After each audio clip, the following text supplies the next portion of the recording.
Okay, we are live at 11:05. Hopefully we keep connection today. We didn't have connection yesterday and missed out on, we're extending Rodney's car here and just going to whack the front of this. And I'm BC, this is Spirit Cars.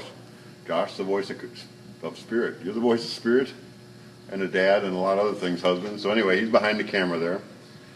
And y'all heard of Throwback Thursday and what do we have, Motor Mondays now, and I've seen a Welding Wednesday. Well, this is Frazzled Friday. We have got cars and stuff and just everything everywhere. And so I've been this morning kind of looking at all our projects, getting them together. We got a lot of stuff going out the door. It's finally all coming together. And somebody told me a while ago, this is a long time ago, I said, you want to know how business is doing, watch their dumpster. If the dumpster's always empty, they're probably pretty slow. But if it's always full and overflowing, there's something happening there. So we've been nice to our garbage guy. Our dumpster is always full and overflowing, and we kind of talk nice to him when he gets here. We put more in on top of that. So yesterday was garbage day. The dumpster was empty. I started my day by emptying the garbage. And we're moving along. We're setting up new projects. This is Rodney's project where I was working on Larry A's car this morning. We're painting fenders on that. We'll be seeing more of that. We've got another turnkey that we want to do we're going to try to do a real instructional video, aren't we, Josh? Yes. From the beginning to the end. It won't be live on 11:05, but we'll get a lot of video of it and edit it, and it'll probably be a YouTube thing, or maybe we'll do let us know. Let us know if that's something you'd be interested in. It might be a video we just professionally edit. Our professional Josh back there will edit it and maybe offer that to people. So if that's something you think you would like to have one of those, let us know. Just make a comment in the post. So today, what we're going to do, Rodney's got a really nice car, but he wants to make it a lot nicer. He's a little bit taller. This is the Spirit 23 Extended T. We built it, I don't know, 5-6 years ago. You can kind of see when we extended it, there's a little bit in the door. There's a little bit in front. We put a little bit in the back, and it all looks pretty symmetrical. Rodney, you can see some holes here. It had a soft top on it. He wants to have a hard top with a working window in the back. He wants airbags in the back of it. And also what he wants now is he wants an extra 4 inches in the front, 4 or 5 inches. He's just a little bit bigger, and his legs, and he wanted some more room. So I was looking at it. On the Spirit frame, we're 26.5 OD wide, and it's a parallel frame. You can see the frame over here. Now, if I'm going to cut this, I guess we'll start by saying, think the project out all the way. Don't just say, I'm going to cut this, or I'm going to cut it here, and then when you cut that, try to say, okay, then I'll do this, and then, or if I cut it here and move it out, well, I've got to make a blend into that. If I cut it here, well, can I really get through the insert, and do I want the door to look bigger? If I cut it here, where am I going to get my 4 inches from? And then when I do get my 4 inches, how am I going to put my 4 inches into the frame here? So there's more than one thing that's got to happen at once here, although you start with it one thing at a time.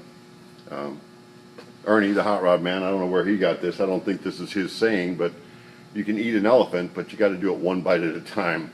And the same thing, when you do a car, don't get overwhelmed at the big project. That's where I was this morning. I was overwhelmed. I came in and it's just like, there's stuff everywhere. Well, I started by taking the garbage out. Cleaned up my area, cleaned up this area. Talked to Rodney this morning. Had a great conversation. Rodney, you said you won't be watching this live, but you'll be watching it later. He's got some awesome cars. He's wanting to do he's got a towing company. He's wanting to do a T-bucket tow truck with dual rear wheels, and his biggest concern is that all 4 of those wheels spin at the same time. So we may be doing that project. So I thought about it. We're here. If I take and I add my 4 inches here, I want to keep my firewall in the same position it was to the steering box, to the motor, to everything. But I need to get 4 inches more in the frame. So I'm going to be the same from here back So I really want my rear wheels and everything to stay in the same place. So what I'm going to do, I'm going to cut, you can see the mount here, so the bracket for my rear radius rods. What I'll do is I'll cut in front of that bracket and put my 4 inches right in here. This has standard brakes. He's wanting a power brake, so we're going to be taking this out anyway.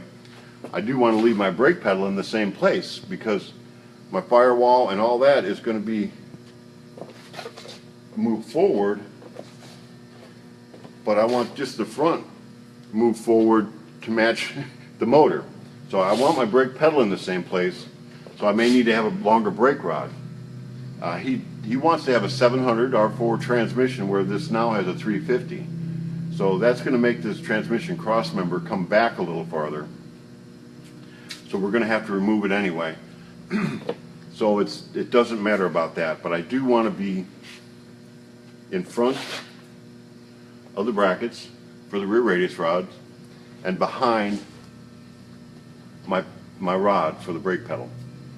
So I need to sit my 4 inches in here. Body mount tab will stay the same, so I need to actually, if I go in front of my body mount tab here, right here, so if I make my cut right here, I can use my same body mount holes, and I put 4 inches here. I go right in front of my bolt here, and I've extended my frame 4 inches, so I got it. Now, where am I going to put it in the body? I was thinking about it, and what I like to do is I like to get a visual. I'm a papered engineer. This is the kind of paper I have. I just cut me some patterns, put it up there. I cut a copy of the firewall.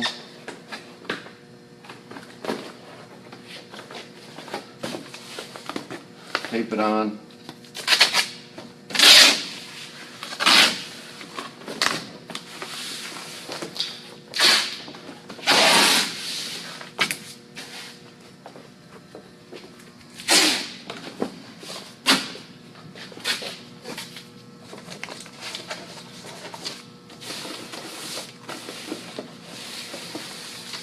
So I've taped it together. I've got at least something I can look at now.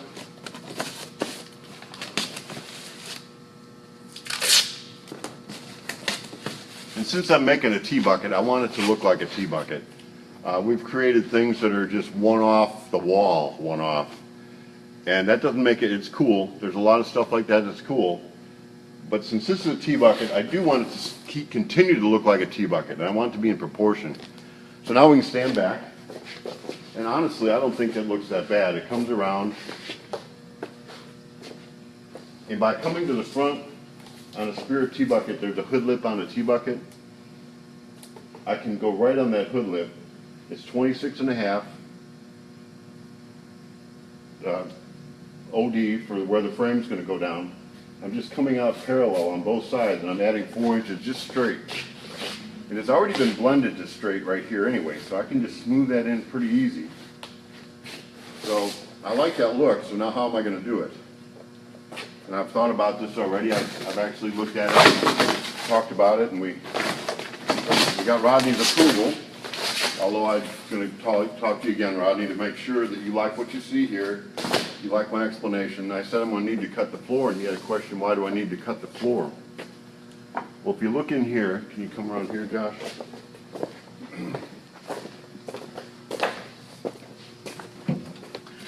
I marked it. You can see we have a toe, a kick plate up here, kind of angles up, and there's a little bit of a transmission hump. Our floor, there's a fiberglass floor under here.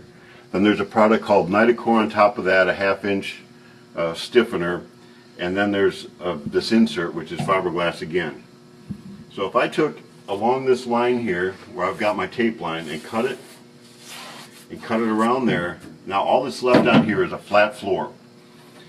I can take this and move it out. I may have to, once it's cut out, trim this flat, or straight, parallel, and I can move this.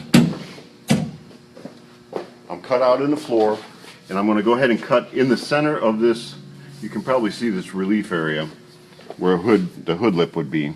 I'm going to cut it in the center of that. I'm going to come all the way around the center, And since I've cut it loose in the floor, I can actually move this whole firewall section forward 4 inches. And I'll send that over to the chassis shop, have Sean work on that, and I'll probably be cutting this. We may do that early in the week next week. But before I put it back together, I want to put the body back on the chassis. And you can see we use a 2-inch ID PVC tube, so our steering column can come down through there. We're extending it 4 inches, and we already used we're a Flaming River dealer. We use the longest steering column that Flaming River makes, so we'll use the same steering column, and what I may have to do is add just a D shaft coming out of it a little bit. And now since I'm coming out, the angle here is going to change just slightly. I would say it may change a degree, maybe 2 degrees. So I'll cut this tube out, rearrange the tube onto the steering box, get that all set up before I even glass it together probably. I'll have it set up, and then I can just cut a strip or multiple strips of glass, and I can glass it in using this lip. Glass it on the lip here and glass it on the lip there. Put my body in, turn it over, glass the floor together, glass it from the top, glass it from the bottom, get it all together. So it's really doesn't look to be that big of a project. Something like this, it's, you know, we've done it, like we say around here, a lot. It's the same, only different. We've done the same thing, only different, lots and lots of times. So we've done similar to this, only different. And I'm guessing it's going to take me about 3 days to get it finished, start to finish, body worked in primer. So you figure whatever that is, 24 hours. So that's our estimate. It takes 24 hours to do that. Of course, we've done this a long time. I've been doing this for, golly, 40 years now. So it's a little easier to think through the process once you've done it before. Start by thinking through the process. You could save yourself hours by not having to back up so you can move ahead. I just like to move ahead all the time instead of, ooh, I shouldn't have done that, or I should have done this first, and back and forth. So if you have a 23 and you don't fit, you can extend or do. Sometimes it may be more advantageous if you just sell the project and buy a new project. Sometimes you can just take what you have. If you really like what you got a really nice motor. This one has a really nice motor. Everything is really tight. You would, the same either way, if we did this brand new, it would take that to move that forward. He's wanting a new paint job anyway. We're going to put some ghost flames on it on the same color. Do you remember what color flames we're using? Mm-hmm. We'll have to talk about that. So Rodney, whatever we get to that, we'll. This one does get ghost flames, right? Yeah. Okay. So we got 2 sets of ghost flames. We got true fire flames coming up on another one. We'll show that here pretty soon. That's about it. I think we'll show you us cutting this thing. It might be interesting for you to see. We'll cut out any of the parts where we make a mistake, so you won't see me ever going backwards. You'll always see me going forward. Whether I go backwards or not, I'll just deny it. So what do we do today? Come to the end of our little time together. Our friend of mine, Ernie, he wrote a couple books, Coffee Break Contemplations and Pass It On. We usually do a quote. Oh, you know what? I said I have not done a Trump tweet of the day. We were going to add that in, and I haven't done one of those. He's been pretty busy, so I don't know how much tweeting he's been doing. I haven't followed, but let's see what Trump's got to say. President Trump. Okay. He just put this up 37 minutes ago. The March for Life is so important. To all of you marching, you have my full support. Well, that's different. We haven't had a president that supported life for a long time. Or at least they've talked about it and didn't actually do anything about it. So, thank you, President Trump. I am pro-life. So that's just the way it is. You can have your own opinions on that, but for today, that's how you cut, that's how you whack. Think it out, think it through, think to the next step, and you can do whatever.